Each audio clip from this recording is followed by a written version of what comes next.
नमस्कार, स्वागत है आपका एबीपी गंगा में। मैं अवधेश। दोपहर के 3 बज गए हैं। वक्त है उत्तर मध्य प्रदेश का।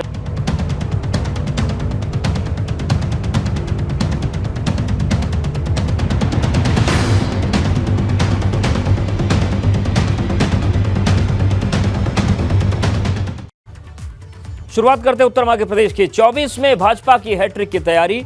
एनडीए के खिलाफ विपक्ष कितना भारी, ये सवाल है और इस सवाल पर चर्चा तेज हो गई है क्योंकि राजनीतिक दल जीत के लिए न सिर्फ संगठन को मजबूत करने में जुटे हैं बल्कि जोड़ तोड़ की राजनीति शुरू हो गई है।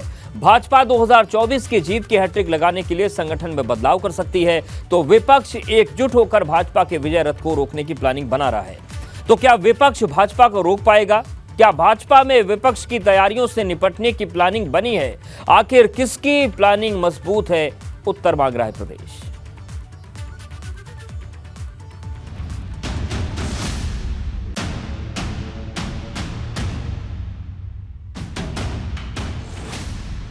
दो 2024 के लिए सियासी हलचल तेज। यूपी में शुरू हुआ जोड़ तोड़ का खेल।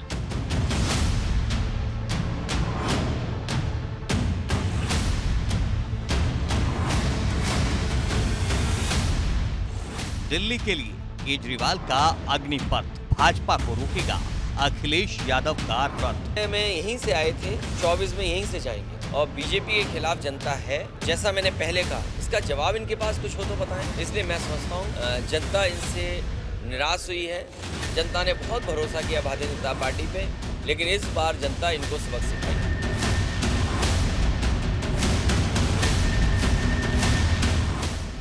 ये जो एकजुटता दिखाते हैं, ये एक उद्देश्य को लेकर होती है कि भाजपा को रोकना है। इनके पास कोई विजन नहीं है जी। ये ना देश के विकास की बात करेंगे, ना प्रदेश के विकास की बात करेंगे। अरिस्टोक्रेट नेता घर से बाहर नहीं निकलना चाहते। हमारे नेता काम पे लगते हैं। भाजपा में होगा बड़ा बदलाव। नई टीम से 24 में होगा बेड़ा पार। हम लोग पूरा संकल्प को पूरा करेंगे। जो 100% लोकसभा की 80 की 80 लोकसभा सीटें जीतने का भारतीय जनता पार्टी का योगी जी के नेतृत्व में और मोदी जी के नेतृत्व में जीतने का संकल्प है, उसे पूरा करेंगे।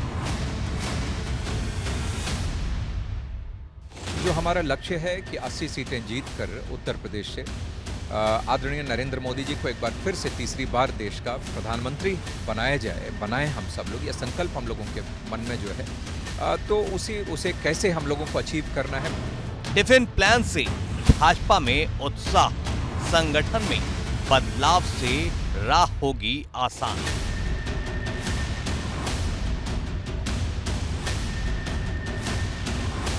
चौबीस में भाजपा की हैट्रिक की तैयारी। एनडीए के खिलाफ विपक्ष कितना भारी?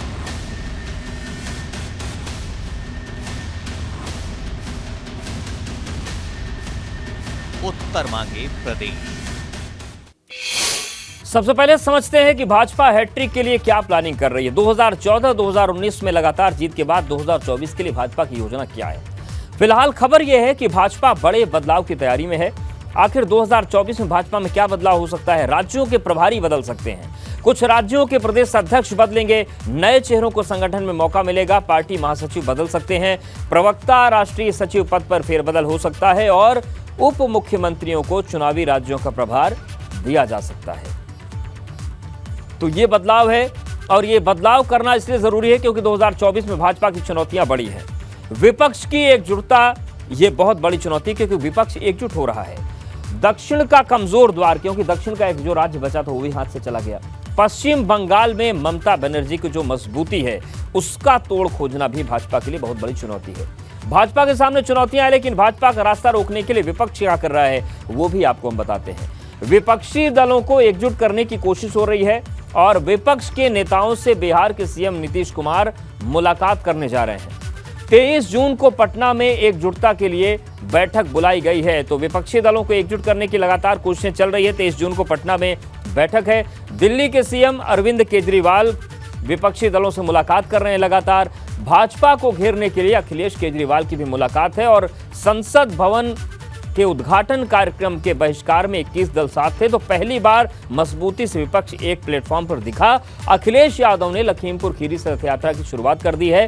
नीतीश कुमार के फूलपुर से चुनाव लड़ने की चर्चा है। ऐतिहासिक सीट है ये देश की। जातीय जनगणना और सामाजिक न्याय को मुद्दा बनाकर घेराबंदी करने की तैयारी है। लेकिन विपक्ष के सामने भी चुनौती है। चुनौती यह है एकजुट बने रहे, क्योंकि प्रधानमंत्री सबको बनना है।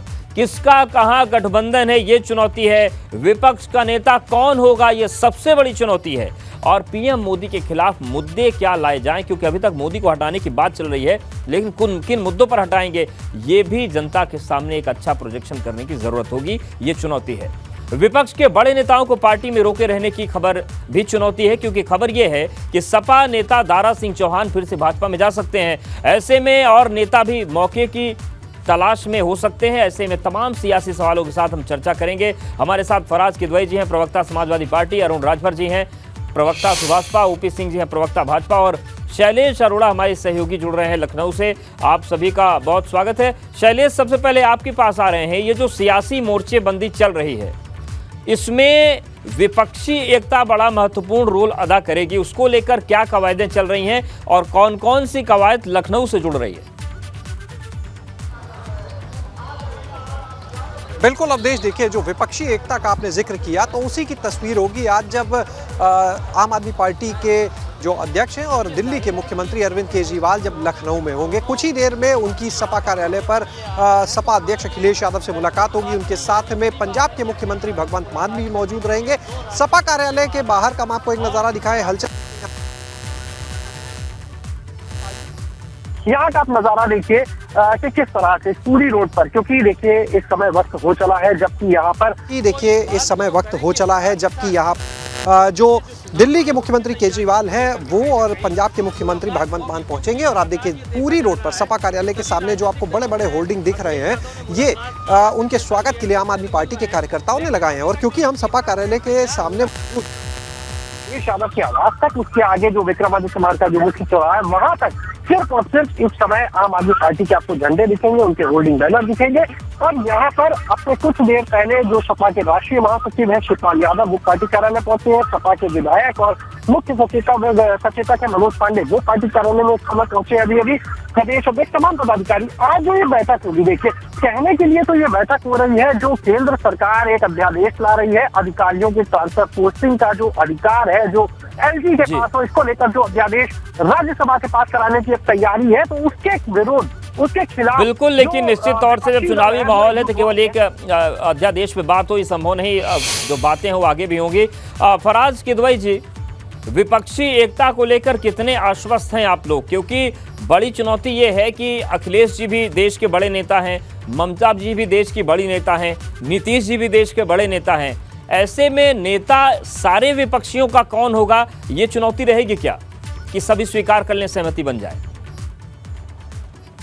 देखिए, जहां तक विपक्षी एकता की बात है, भारतीय जनता पार्टी की जो 2014 से सरकार बनी है और जनता ने इन लोगों को 10 साल का टेन्योर दिया है, तो इसमें जनता एक है भारतीय जनता पार्टी की ये जो बहुत ही बेकार सरकार है इसको हटाने के लिए। देखिए शैलेश जी, क्या है कि जब से भारतीय जनता पार्टी की सरकार आई है, मैं क्यों बोल रहा हूं कि जनता बहुत ही ज्यादा आतुर है ये भारतीय जनता पार्टी की सरकार को हटाने के लिए, क्योंकि इस देश ने पिछले 9 सालों में एक बहुत ही बेतरतीब नोटबंदी देखी, जिसमें हम लोगों ने देखा कि हजारों लोग बैंकों की लाइनों में लगे थे और कई लोग उसमें शहीद हो गए। इस देश ने पिछले 9 सालों में एक बहुत ही घटिया कोविड मैनेजमेंट देखा, जिसमें लाखों लोगों की जो है वो मौत हो गई और लाखों करोड़ों लोग जो है वो बिना ऑक्सीजन के अस्पताल में और अस्पतालों के बाहर तड़पते देखे गए और हजारों की तादाद में लाशें जो हैं वो गंगा जी में बहाई गई। इस देश ने पिछले 9 सालों में 2 बहुत ही ज्यादा बेतरतीब लॉकडाउन देखे, जिसने देश की अर्थव्यवस्था की पूरी तरह से कमर तोड़ दी। इस देश ने पिछले 9 सालों में काले कृषि कानून देखे और इस देश ने देखा कि किस तरह से प्रधानमंत्री जी ने और भारतीय जनता पार्टी के लोगों ने हमारे किसान भाइयों को आंदोलन जीवी कहा, किस तरह से हमारे किसान भाइयों के ऊपर भारतीय जनता पार्टी के कैबिनेट के सेंट्रल मिनिस्टर के बेटे ने उनके ऊपर जीप चढ़ा करके लखीमपुर खीरी में उनको शहीद कर दिया। इस देश ने पिछले 9 सालों में चाइना के द्वारा भारत में इंकर्शन देखा। तो ये तमाम मुद्दे हैं जिनसे जनता अभी तो मैं बेरोजगारी, महंगाई और अनएम्प्लॉयमेंट, मेडिकल, एजुकेशन, ये तो मैं किसी चीज की अच्छा, लेकिन नहीं कर फराज रहा जी हूं। एक बात जिस तरह समझ से नहीं आ रही है, जितने महत्वपूर्ण मुद्दे हैं जिनका आपने जिक्र किया, ये आप इसको महत्वपूर्ण मान रहे हैं, लेकिन जो बस आपकी निकल रही है उसमें लिखा है जातिगत जनगणना, तो महत्वपूर्ण क्या है? कंफ्यूज हो जाते हैं क्या आप लोग कि जातिगत जनगणना के नाम पर बिल्कुल, चुनाव बिल्कुल, लड़ेंगे या फिर बिल्कुल, मुद्दों के देखिए, चुनाव पे लड़ेंगे? देखिए ये जातिगत जनगणना और जो हमारी जो गवर्नमेंट की स्कीम्स चलती हैं वो लिंक्ड है। हम लोगों ने सबने सेगमेंटेशन पढ़ा है। अगर आप उत्तर प्रदेश की जनता या भारत की जो 140 करोड़ जनता है, अगर उसका आप सेगमेंटेशन कराना चाहें on the basis of that कि अगर हमको कुछ स्कीम्स चलानी है भारत सरकार के द्वारा या उत्तर प्रदेश के द्वारा, तो जातीय जनगणना जो है वो सेगमेंटेशन के लिए इससे अच्छा कोई टूल ही नहीं हो सकता है। आप देखिए कि जब से 2012 के बाद अब तक के पॉवर्टी का कोई डेटा नहीं आया, ना ही तो 2011 के बाद अब तक कोई सेंसस हुए। बार बार ये लोग कोविड महामारी का नाम लेकर के ये लोग बचते रहते हैं। ठीक है, जवाब ले लेते हैं। जनगणना ओपी सिंह जी, जो बात जिस चीज का जिक्र फराज जी कर रहे हैं, लंबी सूची उन्होंने बताई, चाहे नोटबंदी हो, चाहे वो लॉकडाउन रहा हो, चाहे फिर वो ऑक्सीजन की जो दूसरी लहर में किल्लत आई, ये तमाम मुद्दे वो कह रहे हैं कि इन मुद्दों के आधार पर जनता सरकार को हटाना चाहती है। जी, और समाजवादी पार्टी के प्रवक्ता ने सही कहा, मुद्दे पर इनको चुनाव लड़ना चाहिए, लेकिन ये मुद्दे पर लड़ते कहाँ? ये तो जैसे चुनाव आएगा ये मुद्दा छोड़ करके सीधे जो है वो जातिवाद पर आ जाते हैं, परिवारवाद पर आ जाते हैं, ये MY का नारा लगाने लगते हैं। तो ये मुद्दे पर कब खड़े हुए? मुद्दे पर तो भारतीय जनता पार्टी चुनाव लड़ती है, वो जनता के बीच में जाती है। 2014 में जब से लोकसभा चुनाव में जनता ने भारतीय जनता पार्टी को पहले आजमाया और फिर 2019 में दोहराया, तो भारतीय जनता पार्टी के प्रति जनता पहले आजमाती फिर बार बार दोहराती है। समाजवादी पार्टी के प्रवक्ता ने कोरोना की जिक्र किया, इनके राष्ट्रीय नेता जो जब से इनकी समाजवादी पार्टी में ताजपोशी हुई है, एक चुनाव अगर जीते हो तो बता दीजिए, 2 लोकसभा, 2 विधानसभा, 2 जो है क्या कहते हैं कि नगर निकाय का चुनाव, विधान परिषद का चुनाव, जिला पंचायत। लेकिन ओपी सिंह जी, अगर एक भी चुनाव नहीं जीते तो इसका मतलब ये नहीं ना कि अगला जीत नहीं सकते हैं। जनता है, अगर वो मन बदलने में कामयाब रहे तो जीत भी सकते हैं। नहीं, मैंने ये कब कहा? हर पार्टी की अपनी अपनी रणनीति होती है। 2022 विधानसभा चुनाव की ऐतिहासिक जीत और 2023 में नगर निकाय के चुनाव में ऐतिहासिक जीत के बाद भारतीय जनता पार्टी अपनी तैयारी कर रही है और महाजनसंपर्क अभियान चला रही है।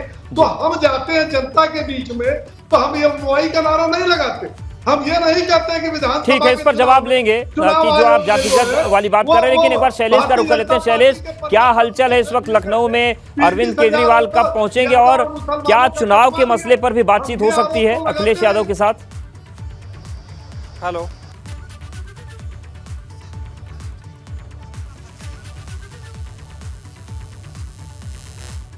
जाएंगे, शैलेश के पास जाएंगे। फराज जी, जो बात ओपी सिंह जी कह रहे हैं कि आप लोग मुद्दों की बात तो करते हैं चुनाव से पहले, लेकिन चुनाव आते ही आप लोग जातीय चीजों की बात करते हैं और MY का नारा लगाने लगते हैं, इसलिए हार रहे हैं बार बार। देखिए, सबसे पहले तो मैं ओपी सिंह जी की एक बात का जवाब देना चाहूंगा कि क्या है ना कि भारतीय जनता पार्टी जो है आज की तारीख में ये बहुत ही ज्यादा, ये लोग जो है ना बोलते हैं जिसको कॉन्फिडेंस में और बहुत एरोगेंस में रहते हैं। इनका यही एरोगेंस है कि इनका सुपड़ा साफ हो गया अभी कर्नाटक में, इनका जो एरोगेंस है वो देखने को मिला हिमाचल प्रदेश में। और एक बात देखिए, मैं आपको बता दूं कि जो डेमोक्रेटिक सिस्टम का जो ये लोग खात्मा कर रहे हैं, आप देखिए कि अगर पिछले 6-7 सालों में देखिए कि भारतीय जनता पार्टी जहां पे इलेक्शन नहीं जीत पाती है, क्या ये पिछली बार मध्य प्रदेश में इलेक्शन जीते थे? वहां पर लोकतंत्र की हत्या करके, हॉर्स ट्रेडिंग करके इन्होंने चुनी हुई सरकार को गिरा दिया। क्या ये महाराष्ट्र में इलेक्शन जीते थे? वहां पे इन्होंने एक पार्टी को तोड़ करके, हॉर्स ट्रेडिंग करके महाराष्ट्र में अपना कब्जा कर लिया। पिछली बार जब कर्नाटका में सरकार बनी थी तो चुनी हुई सरकार को इन्होंने तोड़ करके वहां पर इन लोगों ने कब्जा कर दिया। अब बात कर रहे थे हमारे ओपी सिंह जी अभी मुद्दों की तो ये लोग कहां बात करते हैं? इनका एक मुद्दा है, मैं इनकी बात से पूरी तरह से आपके चैनल पे सहमत हूं कि एक मुद्दे पर तो ये लोग करते हैं, देश को तोड़ने की और नफरत के मुद्दों की ये लोग राजनीति करते हैं। ठीक है, ये गंभीर आरोप है कि नफरत की राजनीति बीजेपी करती है। इस पर बात जवाब लेंगे ओपी सिंह जी। फराज जी हमारे साथ बने हैं और सवाल यही कि एनडीए की हैट्रिक होगी या फिर विपक्ष भारी पड़ जाएगा हैट्रिक के मंसूबों पर। ओपी सिंह जी, फराज जी ब्रेक से पहले कह रहे थे कि मुद्दों की बात अगर की जाए तो एक मुद्दे पर आप लोग काम करते हैं और वो है राष्ट्र को खंडित करने की, देश को तोड़ने की, बाकी कोई मुद्दों पर काम नहीं करते आप लोग। झांकी रही भावना जैसी प्रमुहूर्त देखी थी तैसी। समाज के अंदर नफरत ये पैदा करते हैं, हिंदू मुस्लिम तुष्टीकरण की राजनीति ये करते हैं, रामचरितमानस पर जो है फाड़ने का अपशब्दों का प्रयोग ये करते हैं, राम भक्तों पर गोली चलाने, अयोध्या में राम मंदिर बनने पर रोक ये लगाते हैं, नफरत तो ये पैदा करते हैं। परिवारवादी, जातिवादी और तुष्टीकरण की राजनीति करने वाली समाजवादी पार्टी उत्तर प्रदेश में 4 बार सरकार रही। ये जनता के बीच में कभी गए इतने चुनाव में? इन्होंने बताया कि हमने उत्तर प्रदेश के विकास के लिए क्या किया? केवल 2 काम छोड़ करके प्रतिवर्ष 300 करोड़ रुपया सफाई महोत्सव में और 300 करोड़ रुपया कब्रिस्तान की दीवार बनवाने के लिए। भारतीय जनता पार्टी की डबल इंजन की सरकार, हम जनता के बीच में जाते हैं तो मुद्दों की बात करते हैं। हम कहते हैं कि गरीबों की सरकार में पहली बार भागीदारी भारतीय जनता पार्टी की सरकार में हुई। 4 करोड़ लोग गरीब लोगों को घर अगर मिला है तो भारतीय जनता पार्टी की सरकार में मिला। 12 करोड़ लोगों को शौचालय मिला, 10 करोड़ लोगों को मुफ्त गैस मिला, 80 करोड़ लोगों को 3 साल से मुफ्त राशन मिल रहा है, 12 करोड़ लोगों को जल मिल रहा है, करोड़ों लोगों को स्वास्थ्य बीमा में जीवन रक्षा। हम तो जनता के बीच में जाते हैं। ठीक है, जवाब ले लेते हैं। फराज की दुआई जी, ओपी सिंह जी लाइन से अपनी योजनाओं को गिना रहे हैं कि स्वास्थ्य और जो तमाम चीज बात है, वो कह रहे हैं कि बिना जाति देखे सबको दे रहे हैं योजनाओं को। कांग्रेस का सबसे बड़ा पाप, जम्मू कश्मीर में धारा 370 हमने हटाई। 120 करोड़ लोगों को मुफ्त राशन, मुफ्त वैक्सीन जो है भारतीय जनता पार्टी की सरकार ने दी, जिसको इन्होंने बीजेपी का वैक्सीन बताया। ठीक है, फराज जी आपके पास आएंगे, थोड़ी आवाज आपकी नहीं आ रही, लेकिन ये बताइए ओपी सिंह जी कि ये जो पूरी तस्वीर बनी हुई है, जो फराज जी कह रहे हैं कि अब आवाज आ रही है मेरी? ठीक है, हाँ फराज जी अब आ गई, अब जवाब दीजिए आप। जी, मैं ये बोल रहा था कि ओपी सिंह जी ने अभी एक बहुत अच्छी रटाई हुई एक प्रदेश के नाम संदेश दिया, उसका बहुत बहुत धन्यवाद।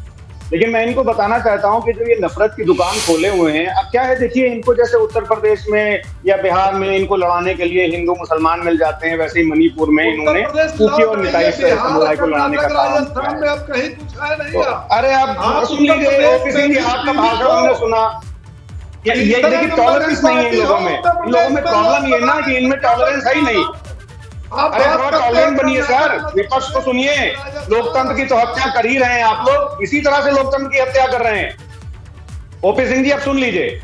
तो बहरहाल मैं भी ये बोल रहा था कि इनको क्या है ना कि इनको समाज में नफरत घोल करके और बांट करके और ध्रुवीकरण करके, चाहे वो हिंदू मुस्लिम हो, चाहे अपर बैकवर्ड हो। देखिए मणिपुर में इन्होंने कुकी और मिताई को लड़ा दिया और वहां पे मणिपुर जल रहा है, लेकिन ना तो प्रधानमंत्री जी और ना होम मिनिस्टर साहब उस पर कोई टिप्पणी कर रहे हैं। मैं अभी OP Singh ji please allow me to speak. You are sitting on a national channel, तो थोड़ा सा धैर्य रखिए, टॉलरेंस दिखाइए। खैर, अभी आरएसएस के तो देखिए जो डिप्टी चीफ हैं मिस्टर दत्तात्रेय होसबोले, उन्होंने भी क्या कहा है। आरएसएस तो इनकी ये लोग फॉलो करते हैं ना आरएसएस को। उन्होंने बोला कि हिंदुस्तान के 22 करोड़ लोग पॉवर्टी के नीचे चले गए हैं। तो जब आरएसएस बोल रही है कि 22 करोड़ लोगों को पॉवर्टी के नीचे ढकेल दिया, तो हमको बोलने की कोई जरूरत ही नहीं है। इनके घर की ऑर्गेनाइजेशन ये बोल रही है। भुखमरी में इंडिया की जो रैंक है वो 107 है 121 कंट्री में। पोस्ट कोविड जो क्या बात कर रहे हैं, अरे मैं आंकड़ों की बात कर रहा हूँ, क्या कर रहा हूँ। ठीक है, जवाब ले लेते हैं। ओपी सिंह जी आप क्यों सहमत नहीं है? फराज जी तो आंकड़ों की बात कर रहे हैं ना। भारत जो है 5वीं सबसे बड़ी अर्थव्यवस्था है। और तो इसका मतलब ये थोड़ी है कि गरीब खत्म हो गए हैं। ओपी जी क्या बात कर रहे हैं आप? 5वीं अर्थव्यवस्था है तो गरीब थोड़ी खत्म हो गए देश से। मजबूत देश है। आप गर्व देखिए क्या है ना कि ओपी सिंह जी को, ओपी सिंह जी आप सुन लीजिए, ये काम कांग्रेस छोड़ दीजिए, वो दुनिया में जाकर के भारत की जो है सुन लीजिए सर, ओपी सिंह जी सुन लीजिए। अरे इतना परेशान हो रहे, जनता आपको हटाने वाली है। अच्छा हाँ, जनता आपको हटाने वाली है। 9 महीने बचे बस, आपको लाने वाली है। अरे पूरा परिवार जब बहन मायावती हटाने वाली है, गिर गया, सबको 5 सीटें मिली, टीवी चैनल इस बार क्या होगा? जैन चौधरी भी कांग्रेस के साथ जा रहे हैं, अब क्या होगा?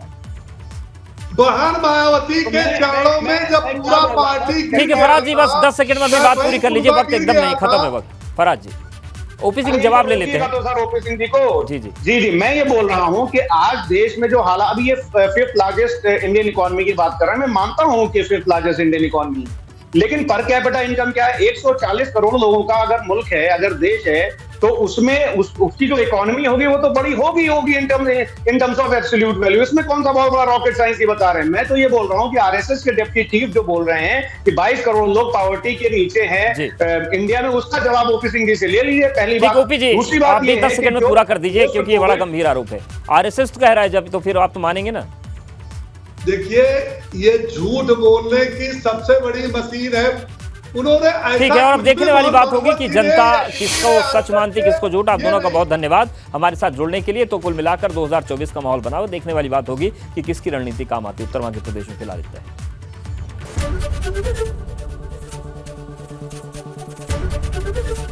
एबीपी गंगा, खबर आपकी, जुबान आपकी।